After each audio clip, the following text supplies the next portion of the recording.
Alright, before we start making our sock, I thought to show you a few socks I have made over the years and what they look like when they're finished. Here's a pair of socks I made, very thick wool. They feel wonderful, nice and warm for in the winter. Here's what the toe looks like when it's done. Most of my socks have this toe shape because my feet are relatively rounded. And as you can tell too, it has a very long cuff because I kind of like that, especially in the winter time as well. Here's a pair of socks that I made. This is the crochet sock wool, which is a variegated wool. Very fun to work with because you can, or you don't really know what your patterns are going to look like as you work with that. So it's always a surprise. I did not match up my yarn here, which is okay, you don't have to, you can if you would like.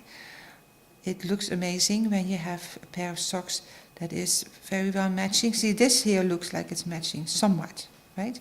Until you look really close. Some people, like myself, I don't always match them up, which is nice as well. This is a thinner wool, takes longer to work with, but that's all right. My cuff here is not as long as the one I just showed you. And then we have another pair. This is a thicker self-patterning sock wool, just in lines, nothing fancy. Wonderful colors. It's a thicker wool, good to wear in the spring or in the fall.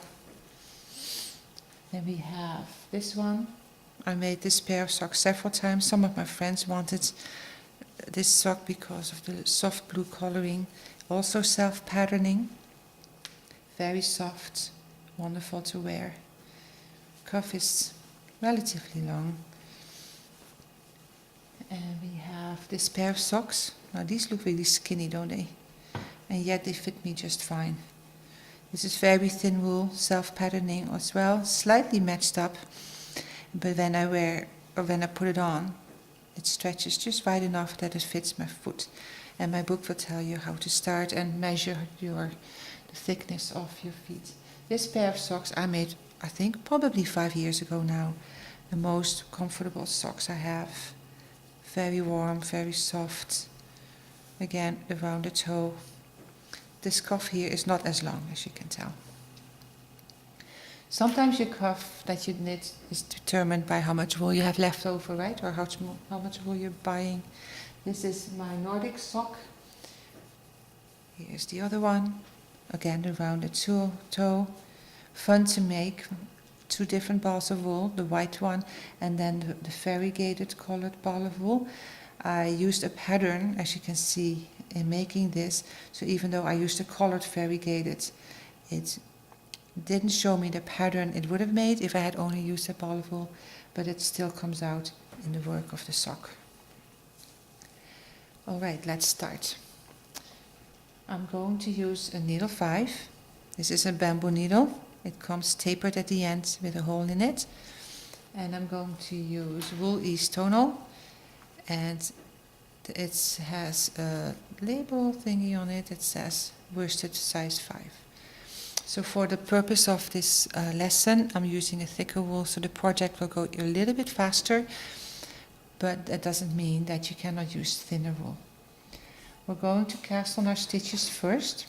I'm going to use 30 stitches.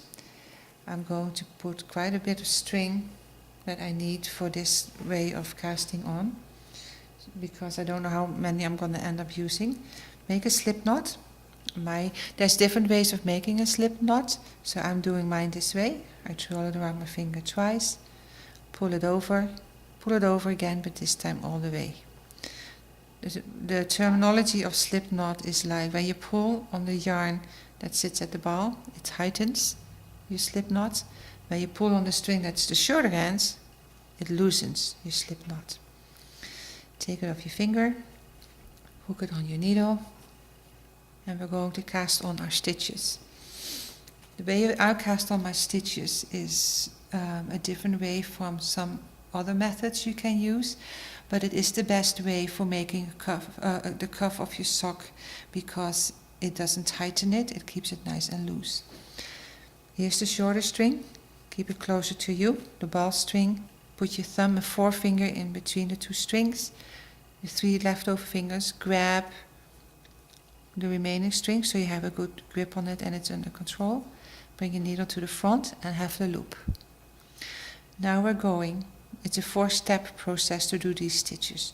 You go over the first string, you don't, you go under, over the second, under the third, hook it up, bring it to the front, in between the 2 first strings, bring it to the front, let your thumb out, and slightly tighten your stitch. See, now we have 2. And this is your slip knot, you still use it. Let's do that again. Under, over, under and hook, pull it to the front, tighten. We're going to do this for 27 more stitches. So 1, 2, 3, 4. 1, 2, 3, 4. Now you don't want your stitches too tight, so try and keep it as loose as you can. I have 1, 2, 3, 4, 5. I'm going to go faster now.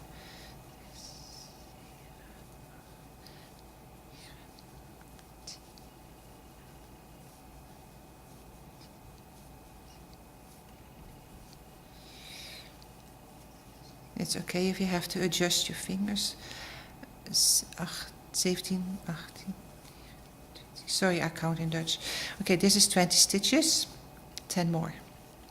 1, 2, 3, 4, 5, 6, 7, 8, 9, and here's my last. 10. 30 stitches, and as you can tell, the string has now gone shorter. I estimated it properly. I'm not running out, I have just enough. Slide your stitches off and transfer them to the red string. Because your needle is tapered, it slides off really nicely, and you want this little stretch that sits at the end of your needle to come out. Alright, we're going to do the easy way of nooking and starting your sock cuff. I'm going to bring this around. Okay, this is how nooking works. If you want to make a scarf or a dishcloth using cotton, all you do is pick up your first stitch, do a yarn over, pull it through. Do that again, all the way along. So I'm going to do this with my 30 stitches.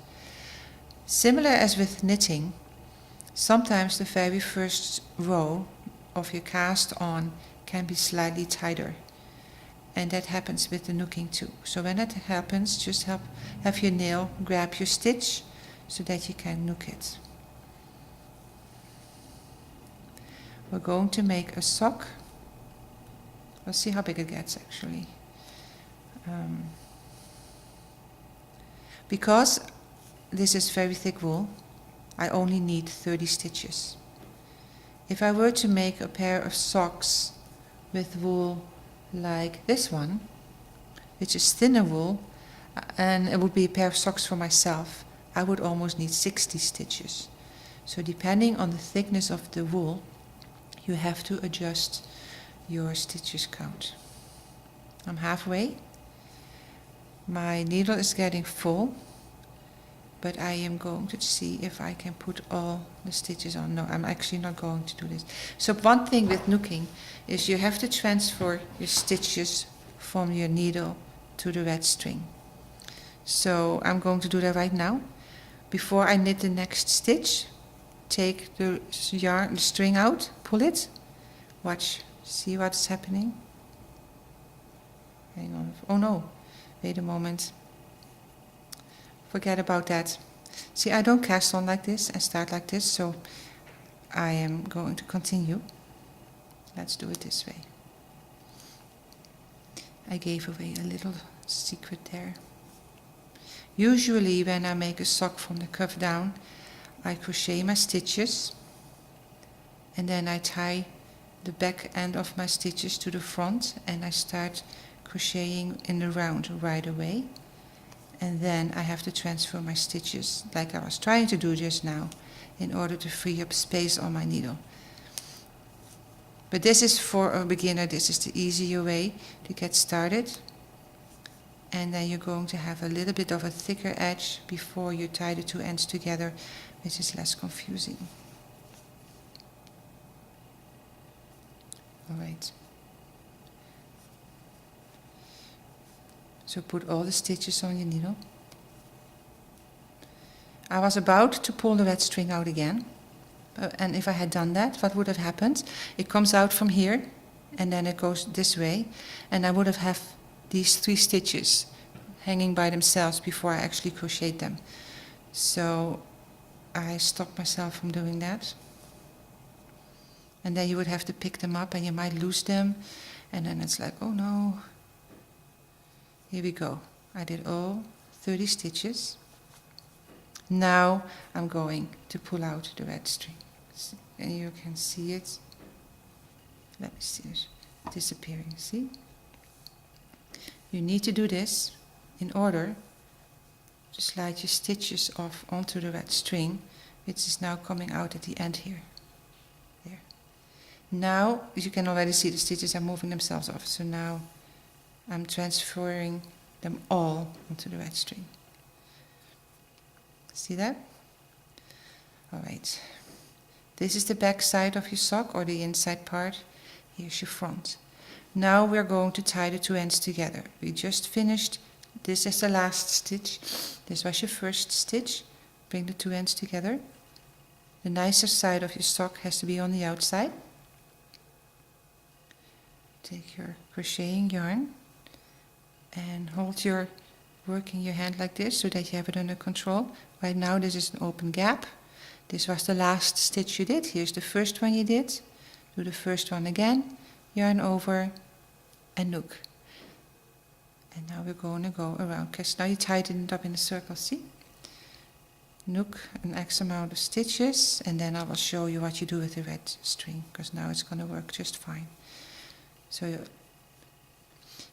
you're crocheting or nooking your stitches, so you pick it up from the right to the left, just like you would in real crocheting. The basic stitch for crocheting is pick it up, yarn over. Alright, it's getting a bit tighter now. Because we're working in a circle, there's going to be tension on my string here. Now we're going to pull the red string out. Let's see if you can see it slide out. Let's do it this way. There's the end coming out, see? These stitches are now done. I'm going to pull on the string here, which shortens the string at this end. But now I have lots of room to slide the stitches off my needle. And they're back on the red string. Here's the short end of the red string. I have lots of room, as you can tell, to continue. So we're going to knook the next round. So this is round number 2. How do you know you finish a round? That's easy to tell, especially at this point, because we just started. But the string, that's the short end, is a very good indicator where you started and where you're stopping. I always have the inside of my ball of wool like this. I find the string on the inside of my ball of wool so that I never have to fight with the ball of wool when you take the outside of the string. It's now just lying nice and quietly, and I don't have to worry about it rolling away. Okay, it's getting tighter again. Oopsie daisy, that wasn't good. Pull out the red string. See it, oh no, see it come out of, oh, it came out of the stitches. Lengthen, shorten that end, slide your stitches over. We're almost done with round number 2. And here we are. 1, 2, last 5 stitches. 5. There we are. So now we have this gap sitting here, right? But that is not a problem, because you can, when you finish your sock and you have to cast off this little piece of string, all you have to do is just tie the 2 together, sew your string away, and your sock is great. So now we did 2 rounds. I need to decide what to do with my cuff. When you have a pair of socks and you just do the knit stitch all the way down your cuff, which I have done, and it's nice and it's easy, it looks great too. But what happens is your cuff is actually going to roll on you. It's not going to sit nice and flat. So you have to offset that by knitting and purling. So we just did 2 rows in the knitting stitch. So now I'm going to show you how to do the purling stitch. We have 1 more stitch sitting here, by the way. There, here, this is the real last stitch. Alright, so to purl, I'm going to do knit 2, purl 2. So I'm going to knit my 2 stitches, which is just simple. Pick up, yarn over, pick up, yarn over. And for purling, what you do, so watch closely. Bring this yarn over your needle this way. Don't go this way. You have to go from the front to the back. Pick up your stitch, it's the same movement. The yarn will kind of by itself slip to the front. Let it do that. Do a yarn over, knook. I want to do 2. So yarn over, pick up the stitch, let it come to the front, knook. Now I have 2 purl stitches, see? Your little bump is sitting in the front. Now I'm going to do 2 knit, the straight knit stitch that you learned already. Back to the purling, yarn from the front to the back, pick up your stitch, knook. Same. And here. You of course have to kind of help it a little bit. And there we go. I'm going to transfer my stitches. Let's see, it's sticking out over here. Pull it out. If you need to lengthen your stitch, be careful that you don't pull it too far, that this disappears and ends up sitting there, because then you'll end up having 6 stitches that are not on your string anymore, and then it's like, oh, I dropped 6 stitches. My book will deal with how to pick stitches up. I'm not going to focus on that now. So always be careful that you have a little end sticking out. I just did 2 purl. I'm going to do 2 knit. So the whole way around, knit 2,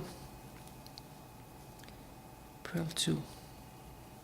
And this will stop your cuff from rolling once your sock is finished and you're wearing it. Actually, the cuff would roll as you're working with it, right? So I was thinking, I better tell you, I'm sitting here in my living room, so my apologies in advance should the telephone ring or my dogs start barking because they think they see something outside, or the phone, or I already talked about my phone. Anyway, you know, so it is. I am nearly at the end. There is no rhyme or reason how many stitches you need to do before you transfer them.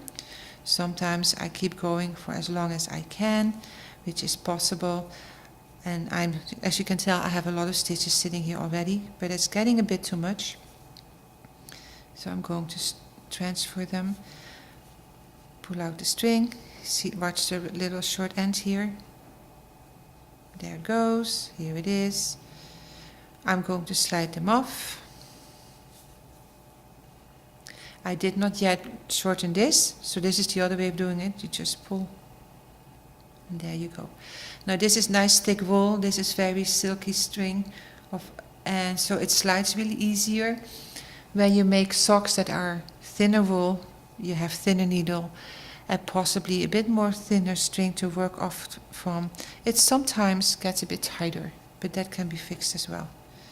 You just kind of wiggle your stitch and your needle, use your nail from your finger and pick up your stitch again. I'm almost at the end. And this will make cuff row number 3. I have 2 more stitches. I finished in a purl. I'm going, okay, so I didn't do my math, because now I end up with 2 extra stitches, which should be purl, but this is already, which should be knit, but I have knit here.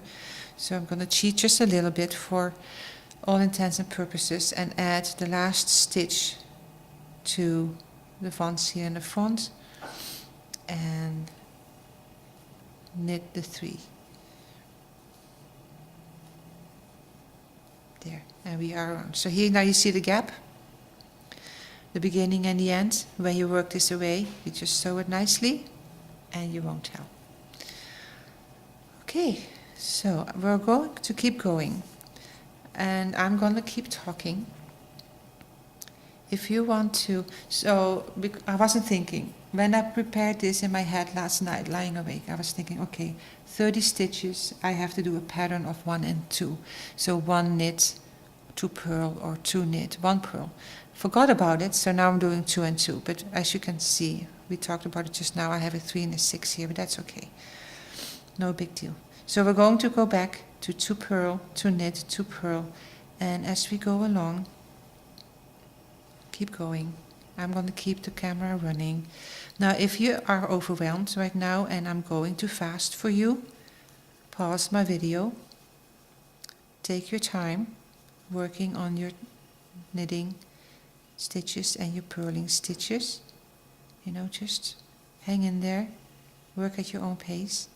And then when you're comfortable with what you're doing, you can run the video again and catch up on our talk over here. Okay, now I split my wool. I want to pick that up.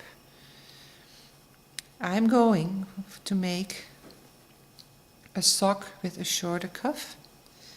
So that's like a little anklet sock. So let's say I'll make, maybe after this round, I do maybe 2 more rounds, 3. It's not going to take me long, simply because it's such thick wool. I need to transfer my stitches because I'm getting my hand full here. Transfer, slide, pull. As you get going on this, your transferring of your stitches is going to be so much easier because you're getting the hang of it. And by now, you probably have figured out that the red string, or the blue string, or the yellow string, whichever one you have, is replacing your 3 knitting needles, your straight knitting needles, were you to knit socks on 4 needles. The crochet needle is your 4th needle, so to speak. I'm back at the end again. I'm going to pull this out, slide them off. Oops, not my fingers in between, and tighten. Okay, I'm going to do 2 more rounds. As I'm doing 2 more rounds, here's a nice thing about nooking. You know, it's hard to stop nooking because you're going around and around and around and around, and it's like, oh, 1 more round, 1 more round. In the meantime, you're boiling your potatoes. You're forgetting you're boiling your potatoes because you're nooking. And all of a sudden you start to smell something. It's like, oh, my potatoes burned. And you know what the beauty is about nooking? Drop it, run to your kitchen, save your potatoes. When you come back, you can pick it up and you can keep on going. Isn't it marvelous? You don't lose your stitches. You don't lose your yarn. And everything is good. There we go. So after my next couple of rounds, we're going to start on the heel. The heel needs to be knit on straight needles. Here we go. I'm halfway. I'm going to transfer again, pull it out, slide it over. There we go. I hope it all captures on video well.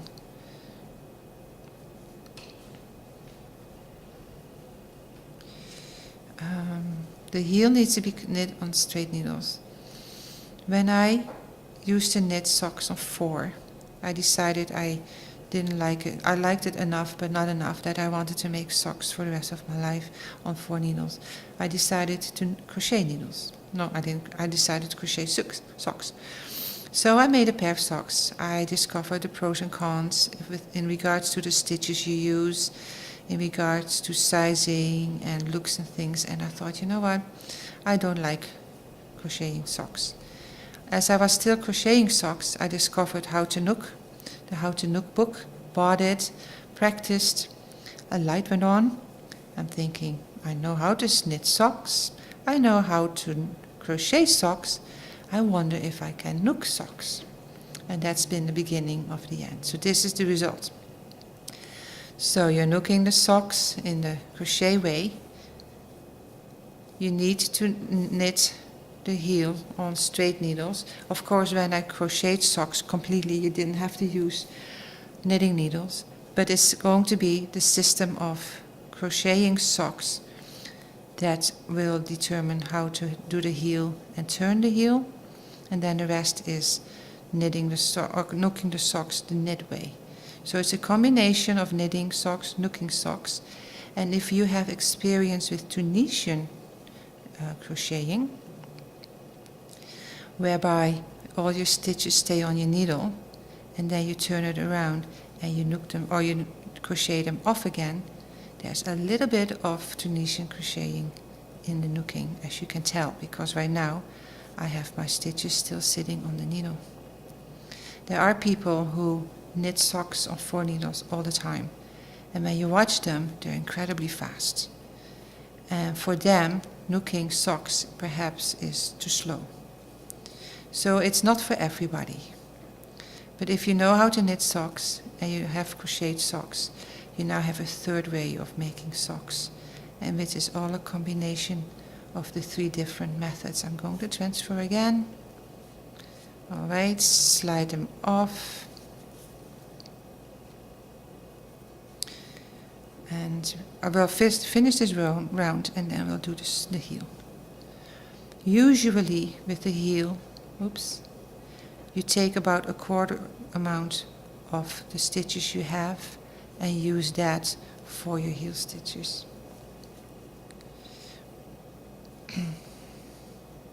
So I have 30 stitches, so that means I don't have an even number.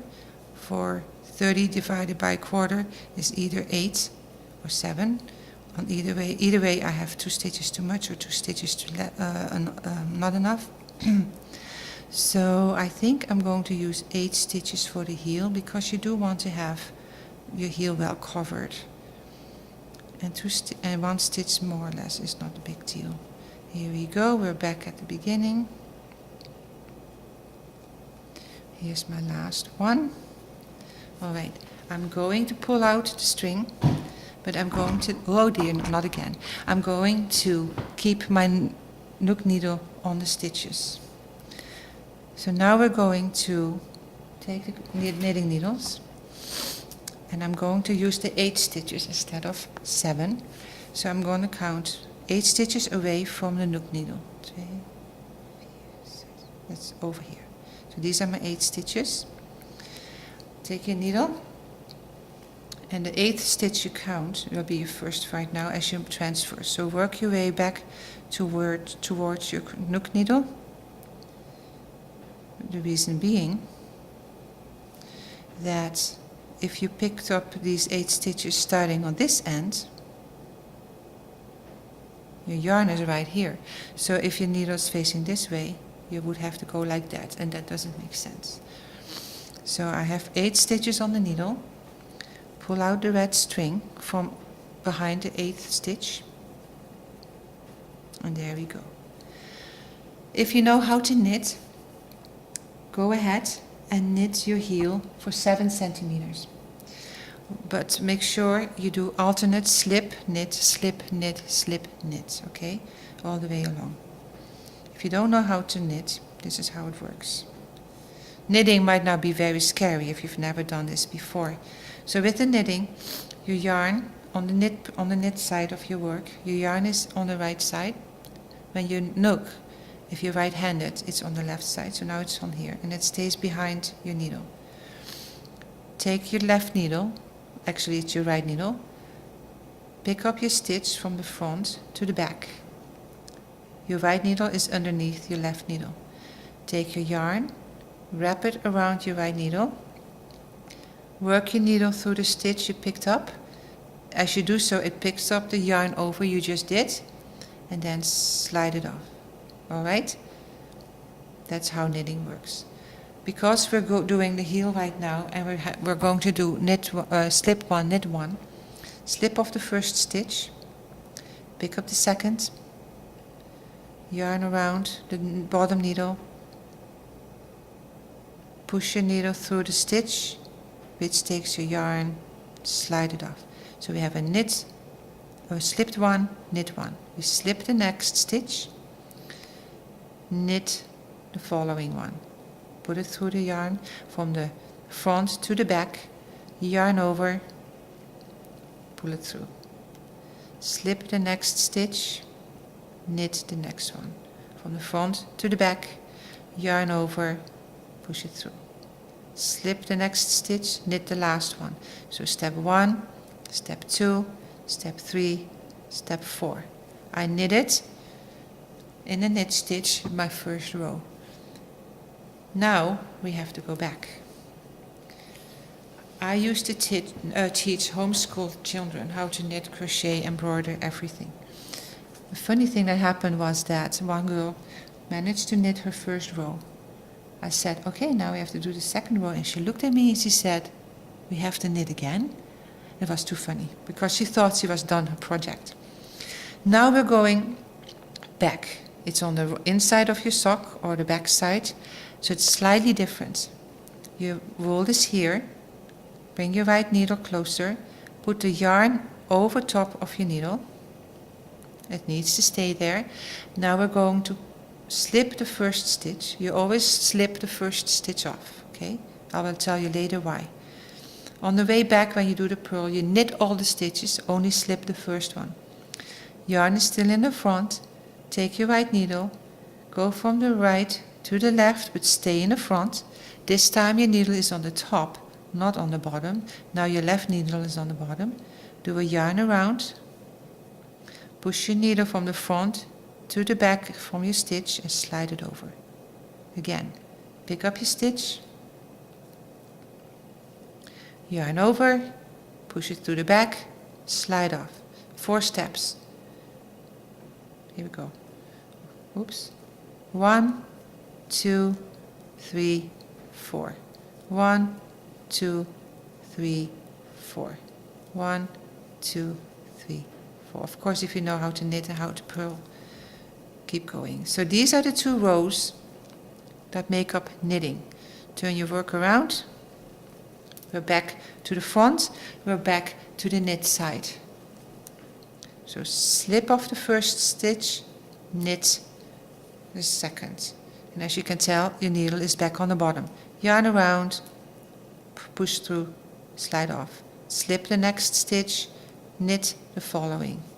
Slip, knit, slip, knit. Turn it around. Yarn is on the top of your needle is on top of the bottom needle. We're back to purling. Stitch in from the right to the left. Yarn, slip the first one. Pick up your stitch, yarn around, slide off, and now keep knitting. But you're purling, right? You're knitting, but you're doing the purl stitch. And your knook needle is sitting in your stitches where you left it. It is semi out of the way. It's in a good spot.